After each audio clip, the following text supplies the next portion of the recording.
Praise Lord. കർത്താവിന്റെ വരവെങ്കിൽ എടുക്കപ്പെടണമെങ്കിൽ നമ്മൾ ചെയ്യേണ്ടതായ 49ാമത്തെ യോഗ്യതയെക്കുറിച്ചാണ് ഇന്ന് നമ്മൾ ചിന്തിക്കുന്നത്.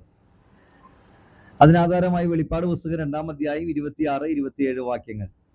ജയിക്കുകയും ഞാൻ കൽപ്പിച്ച പ്രവൃത്തികളെ അവസാനത്തോളം അനുഷ്ഠിക്കുകയും ചെയ്യുന്നവന് എന്റെ പിതാവ് എനിക്ക് തന്നതുപോലെ ഞാൻ ജാതികളുടെ മേൽ അധികാരം കൊടുക്കും. അവൻ ഇരുമ്പുകോൽ കൊണ്ട് അവരെ മേയ്ക്കും. അവർ കുശവന്റെ പാത്രം പോലെ നുറുങ്ങിപ്പോകും. ഞാൻ അവന് ഉദയനക്ഷത്രം കൊടുക്കും. ആത്മാവ് സഭകളോട് പറയുന്നത് എന്തെന്ന് ചെവിയുള്ളവൻ കേൾക്കട്ടെ. അപ്പൊ ഇവിടെ വളരെ വ്യക്തമാണ്, കർത്താവിന്റെ 2ാമത്തെ വരവെങ്കിൽ എടുക്കപ്പെട്ട് സ്വർഗത്തിൽ ചെല്ലുന്നവർക്ക് കിട്ടുന്ന അധികാരത്തെക്കുറിച്ചും പ്രതിഫലത്തെക്കുറിച്ചുമാണ് ഇവിടെ പറയുന്നത്. അപ്പൊ എങ്ങനെയാണ് സ്വർഗത്തിൽ പോകണമെങ്കിൽ, അവിടെ എത്തണമെങ്കിൽ എന്ത് ചെയ്യണം? ജയിക്കുകയും ഞാൻ കൽപ്പിച്ച കൽപ്പനകളെ അവസാനത്തോളം അനുഷ്ഠിക്കുകയും ചെയ്യുന്നവന്. അപ്പൊ കർത്താവ് പറയാണ്, ആരെല്ലാം ജയിക്കുന്നുവോ, ആരെല്ലാം ഞാൻ കൽപ്പിച്ച പ്രവർത്തികളെ അവസാനത്തോളം അനുഷ്ഠിക്കുന്നുവോ, അവനാണ് ഈ അധികാരങ്ങളൊക്കെ കിട്ടാൻ പോകുന്നത്, അവനാണ് സ്വർഗത്തിൽ പോകുന്നതാണ് ഈ പറയുന്നത്. അപ്പൊ കർത്താവിന്റെ 2ാമത്തെ വരവെങ്കിൽ എടുക്കപ്പെടണമെങ്കിൽ വളരെ നിശ്ചയമാണ് നമ്മൾ ജയിക്കണം. എന്തിനെ ജയിക്കണം? ലോകത്തെ ജയിക്കണം, പാപത്തെ ജയിക്കണം, പിശാചിനെ ജയിക്കണം, ലോകമോഹങ്ങളെ ജയിക്കണം.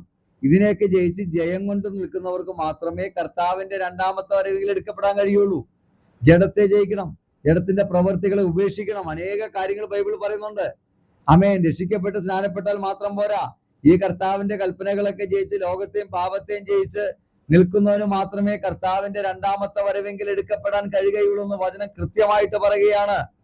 അതുകൊണ്ടാണ് 1 യോഹന്നാൻ 2-ാം അധ്യായം അതിന്റെ 2 മുതലുള്ള വാക്യം 4 മുതലുള്ള വാക്യങ്ങൾ ഇപ്രകാരം പറയുന്നു. 1 യോഹന്നാൻ 2-ന്റെ-4 മുതലുള്ള വാക്യങ്ങൾ, അവനെ അറിഞ്ഞിരിക്കുന്നു എന്ന് പറയുകയും അവന്റെ കൽപ്പനകളെ പ്രമാണിക്കാതിരിക്കുകയും ചെയ്യുന്നവൻ കള്ളനാകുന്നു.